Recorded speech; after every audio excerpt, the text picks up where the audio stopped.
So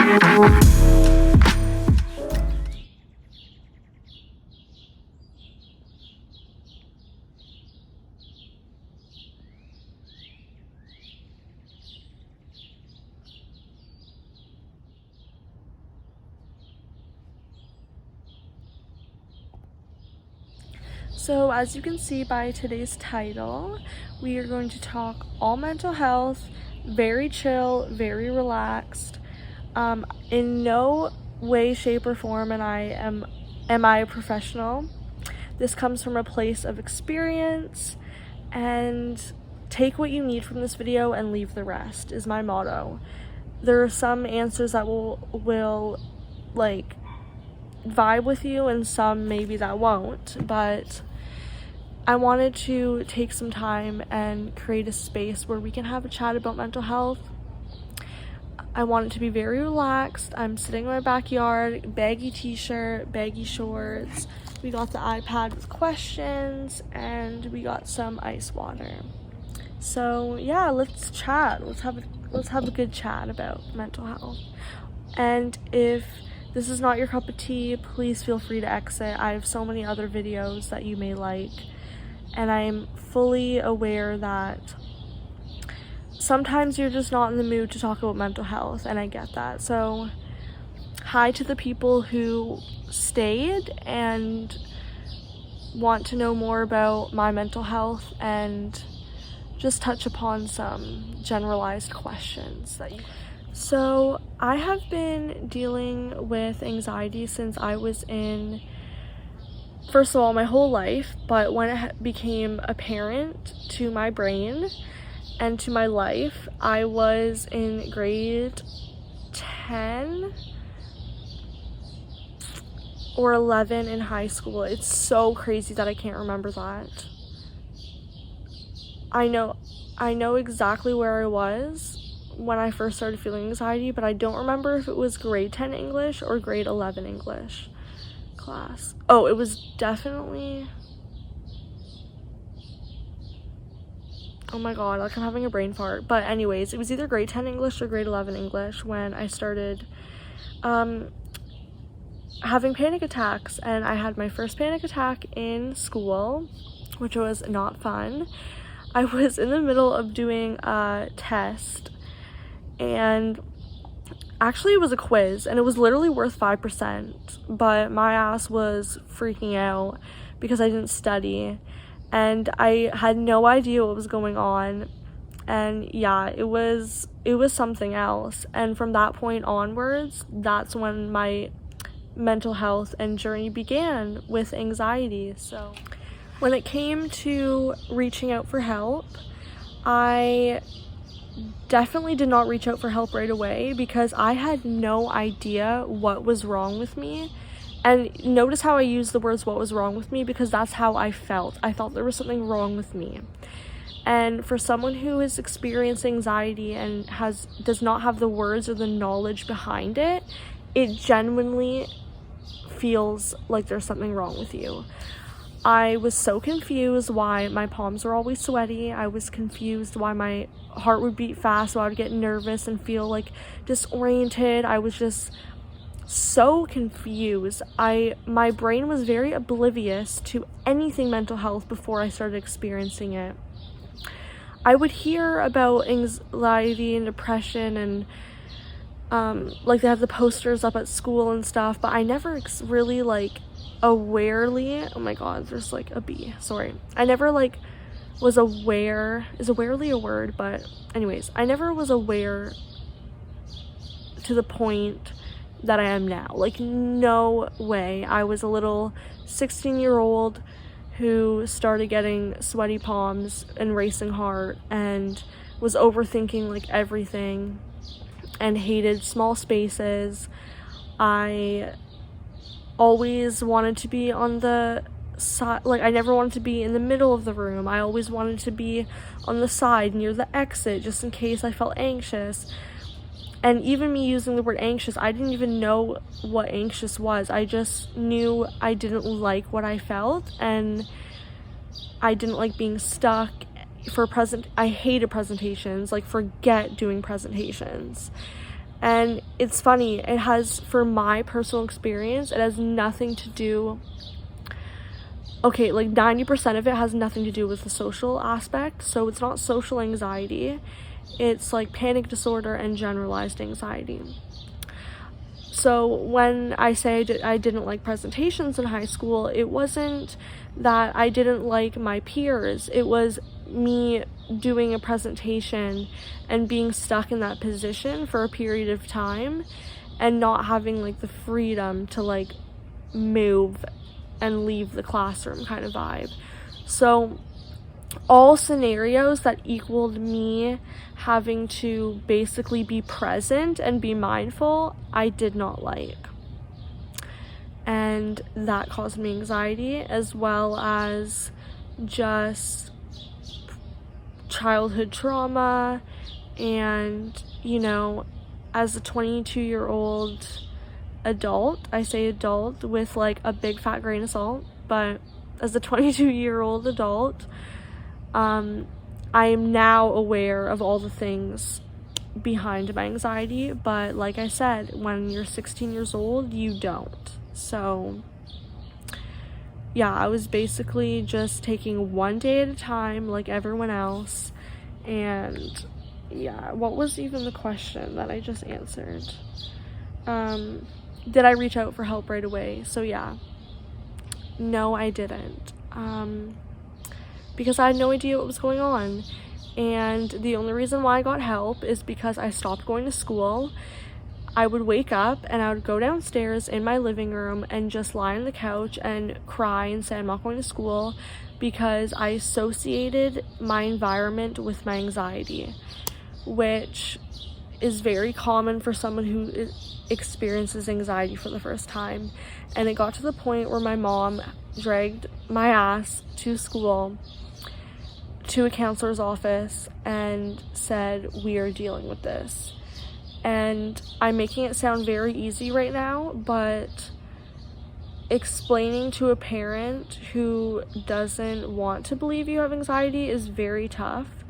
And it was a lot of work on my end and a lot of tears and fighting. So if you were going through that and your parents were still in denial, honestly, I feel you. It's hard, and I hope one day they understand. Like, I was very fortunate that my mom finally like stopped the bullshit and understood where I was coming from, because that prompted me to see a counselor, and it prompted me to go on this journey of healing. So yeah, I didn't ask for help right away. It took about, I would say it felt like forever in the moment, but realistically it was probably like only a month, or like 2 months or 3 months. I don't even know. It's been a long while, but yeah, I feel you if you're struggling to ask for help, but it's life-changing and the best thing I've ever done. So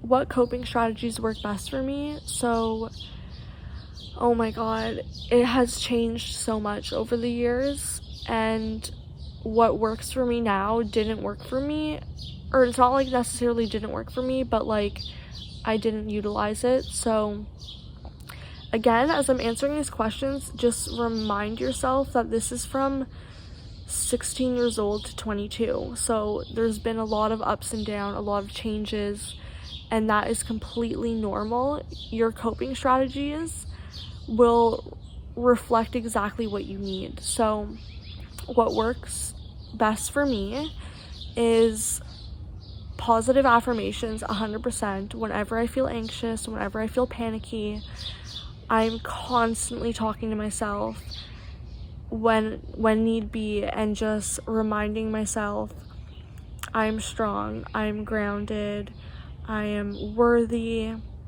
And yeah, just like trying to that's like when you're really like panicky, you know, you have to like kind of dilute your negative thoughts and stuff.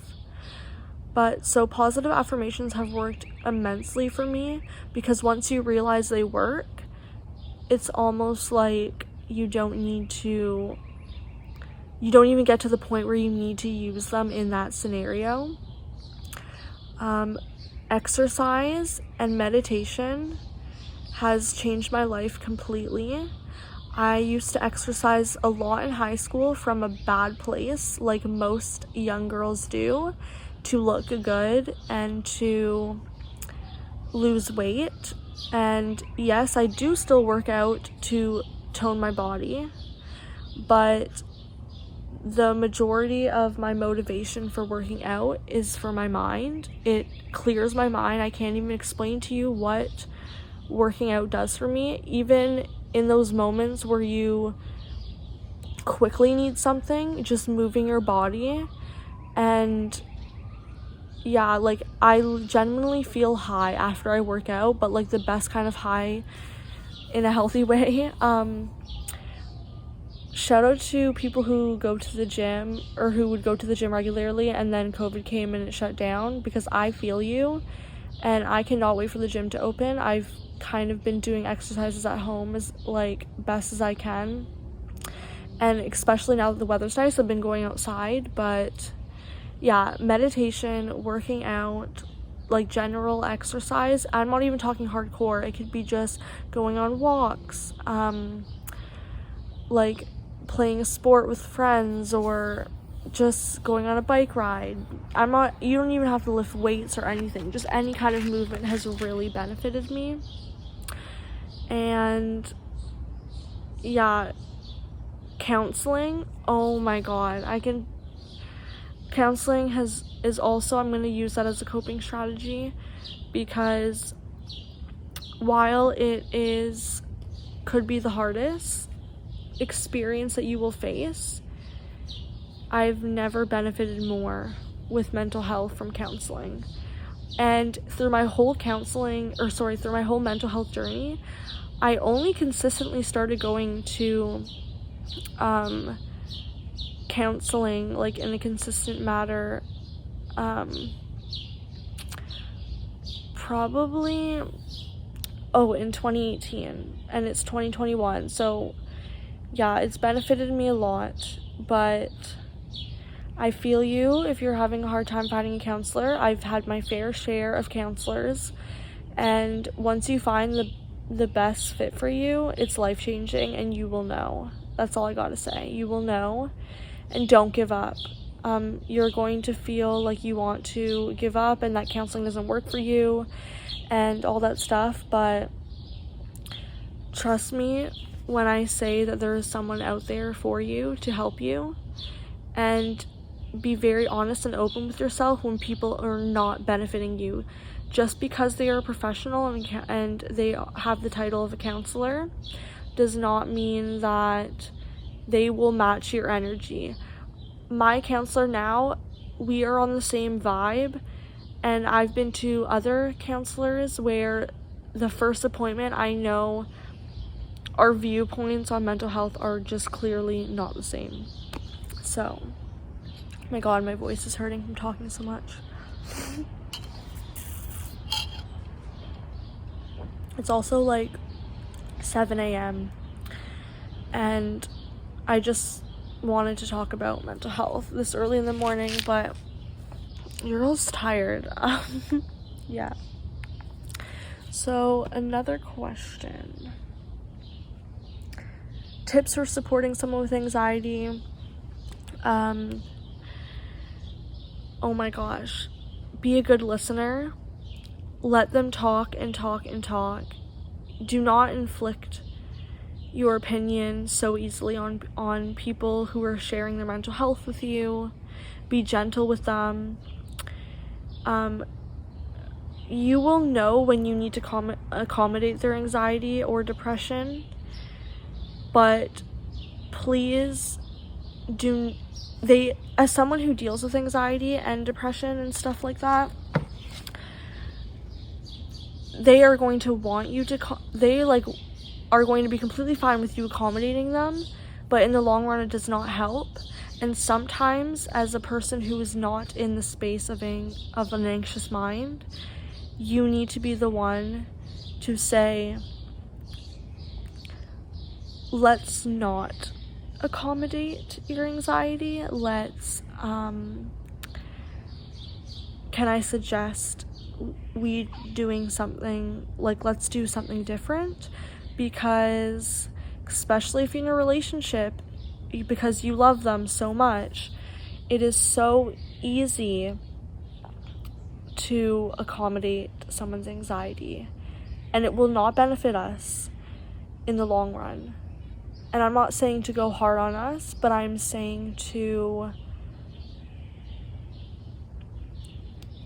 just sometimes you may need to be the one to share that you are accommodating the person and that you think that they need, that they are capable of doing whatever you are accommodating for them.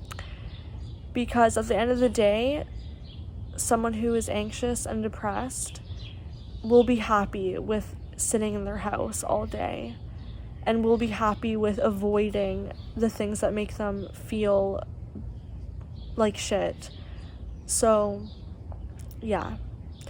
Also, again, with the positive affirmations, let the person that, sorry, that's not English, but let the person know that they are capable and they are loved, and that no matter the situation, that you are going to be there for them. Because most times people who are anxious and depressed do not want to share their feelings to make other people, to give people burdens, basically. And yeah, life's short, and just care for people and tell people that you love them. And you may not understand, but all you can do is be present with them and listen to them. And yeah, we can go on a whole other tangent about that in a separate video, especially for relationships. And actually, I'll probably get Dylan to talk about his experience with dating someone who is anxious, or who gets anxious and stuff. Yeah. So this video is already so long, so I'm going to answer one more question, and I'm definitely going to do more of these in the future. So to end off the video, I got a question from my Instagram saying, like, is there any advice that has stuck with you when it comes to mental health? And that would be, let me think. There is so much advice that I've gotten that has helped me, and I can't even, like, put it into words. But I would say, take your mental health seriously now, and you will benefit like crazy. Because if you don't, it will bubble up, and no matter whether you like it or not, it will come forth somehow in your life, whether that is in months, weeks, years, it will come. So acceptance and self-love, and just, if you don't even want to focus on the symptoms, like, aspect, like, just the nitty-gritty of it, I would say focus on self-love, and a lot will come out of it. And what I mean by that is, you're probably going to find that underneath a lot of your childhood trauma, a lot of your anxious thoughts, your depressive states, that you are lacking self-love. And having self-love for yourself will reflect in so many areas of your life when you choose to take time for yourself and love every part of yourself, even the shitty parts. And I just want to let everyone know that when it comes to dealing with mental health, it looks fucking ugly compared to social media. It really does. You're gonna be doing shit that is so hard for you that people will never understand.